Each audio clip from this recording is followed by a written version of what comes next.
amigos, y vamos directamente con el doctor Carlos Elizondo Mayer Serra, profesor de la Escuela de Gobierno del TEC de Monterrey, colaborador en este espacio y los domingos en la página de opinión del diario, muy leído diario Reforma. ¿Cómo estás, Carlos? ¿Qué tal, Pepe? Qué gusto estar acá. A ver, ayúdanos a convencer a la audiencia de lo que está pasando, pero con verdad, con certeza, con los maestros. Tiene razón la abuelita que le mentó la madre a los maestros por el desorden que está provocando, este caos no visto en la ciudad, cuando tienen sus demandas con todo derecho, sin embargo, sin derecho están afectando a millones que viven en la ciudad. Es la posición de la señora que se molestó y tiene razón, y de alguna manera se convierte en la vocera del malestar que ha generado la presencia de los maestros en ese tono belicoso en defensa de lo que llaman sus principios. Mira, Pepe, tiene toda la razón, porque los derechos míos no pueden estar sobre los derechos de un tercero. Bloquear las vías de comunicación es ilegal. Punto. ¿Y por qué el Estado mexicano no interviene? Porque el Estado mexicano le tiene mucho miedo a que salga algo mal, que lo acusen de represor, y a veces lo hace, pero siempre le toma mucho tiempo en llegar ahí cuando no se resuelve por la vía de la negociación. Y los maestros de la CENTE lo saben mejor que nadie, porque son muy buenos para este negocio, y en un momento te voy a explicar por qué creo que lo son. Pero la presidenta hizo un error táctico cuando dijo, no los voy a reprimir. Primero, hay que explicar que si alguien bloquea una carretera y lo sacas de la carretera, no lo estás reprimiendo, estás permitiendo el tráfico de ambulancias, la abuelita que va a ver a su nieto, lo que sea. Pero segundo, Pepe, pues ellos ya saben que no van a pagar un costo en términos de que alguien vaya a ir a molestarlos. Pasé por algunos otros lugares que estaban bloqueados y en muchos había 4 o 5 personas bloqueando tal cruce, 4 o 5 bloqueando por ahí. Y sí, los policías cerrando las calles para que no fuera a haber un incidente. Es una molestia que la ciudadanía no tendría por qué estar sufriendo. Sobre todo, Pepe, porque se había arreglado el problema. Es decir, la base del problema, como lo entiendo yo, es un grupo que controla el sistema educativo en ciertos estados, Oaxaca, Guerrero, Michoacán y algunos otros. Chiapas, ahí surgió de hecho, que tiene una estrategia política muy eficaz, que es construir una representación donde lo que premias a tus agremiados es, si vienen al Zócalo a marchar, no si van a las escuelas a enseñar.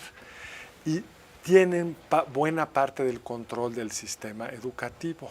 Ellos deciden o tienen una enorme influencia en quién ingresa, quién asciende, por qué no se puede despedir a nadie, en qué escuela están, qué bonos tienen.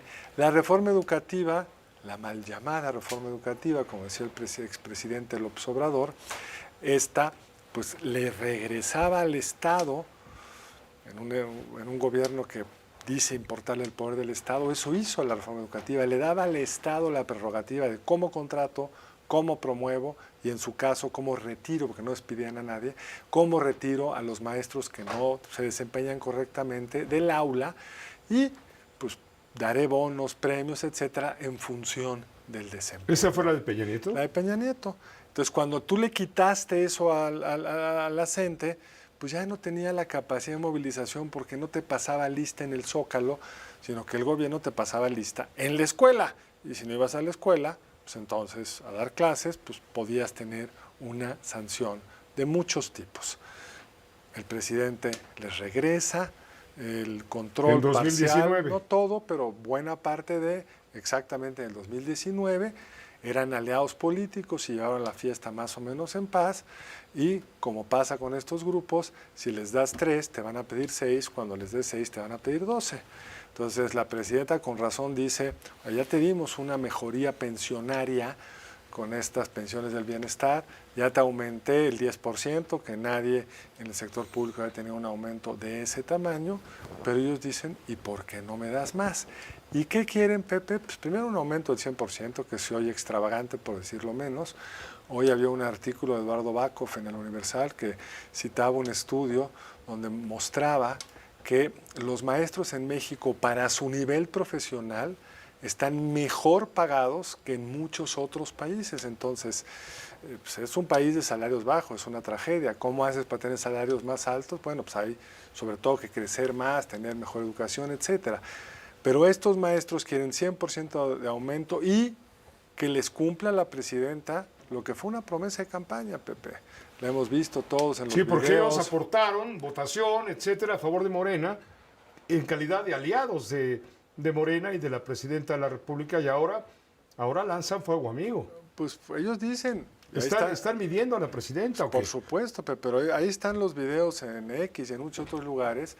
La presidenta dijo, y vamos a retirar la reforma neoliberal del 2007 en el ISSSTE. ¿Quién está de acuerdo? Aprobada. Eso dijo. Entonces, sí, en campaña, no sumas y restas, cuando te sientes en tu escritorio, te das cuenta que si haces eso, es muy complicado, que tienes razón, hoy son cuentas individuales, pero bueno, en un acuerdo con el sindicato se podría quizá resolver, no lo sé, pero sobre todo costaría mucho dinero. Pues hoy rechazó la CENTE las propuestas del gobierno, las calificó de pura paja y ahora dicen, seguimos en el plantón, no estamos de acuerdo, fracasó el diálogo, mientras no abra Palacio Nacional la Presidenta de la República y nos escuche directamente, vamos a seguir aquí hasta que esto reviente. Y como bien dijiste hasta donde tú, tope. Como bien dijiste, tú le estás retando porque ella nos explicó en la mañanera que ya les había dado una cita. Y que la dejaron plantada. Y que la dejaron plantada, que es bastante osado. Y luego sabíamos que se iban a reunir el viernes pasado y al final la presidenta se enojó, yo creo que con buena razón, dijo, no los recibo. Entonces, están en esas venciditas, no quieren hablar con la Secretaría de Gobernación, no quieren hablar con el Secretario de Educación, quieren hablar con la presidenta. La presidenta dijo que no, pues vamos a ver de qué cuero salen más correas. Y nosotros, mientras tanto, pues apechugar lo que disponga los señores profesores para bloquearnos el libre tránsito en las avenidas y calles de la capital del país. Eso nosotros y los niños sin clase. Y los niños, más de 1 millón de niños, 1.200.000, según la Secretaría de Educación Pública, están sin clase en Oaxaca, Chiapas, Guerrero, Michoacán. Los estados que son más pobres, que requería que atendiéramos de mejor Y mientras posibles. algunos liderazgos de la CENTE están sentadas en el Senado por Morena, al lado del líder del Sindicato de Trabajadores de la Educación, la parte dócil del sindicato magisterial, que tiene la mayoría del contrato colectivo, también sentado en una curul del Senado. Esto es lo que sucede. Ahora, no tan dócil. Le sacaron a la presidenta ese 10%, le sacaron algunas otras ventajas. Pero sin brincos. De otra forma. Y seguramente van a hacer, como tenía el Reforma, en alguna nota hace poco, pues van a ayudar a la movilización electoral para este domingo, Pepe. Son las 7, es hora de ir a unos anuncios, si nos permites. Gracias Carlos Elizondo, como siempre. Gracias a ti, Pepe. Gracias, doctor.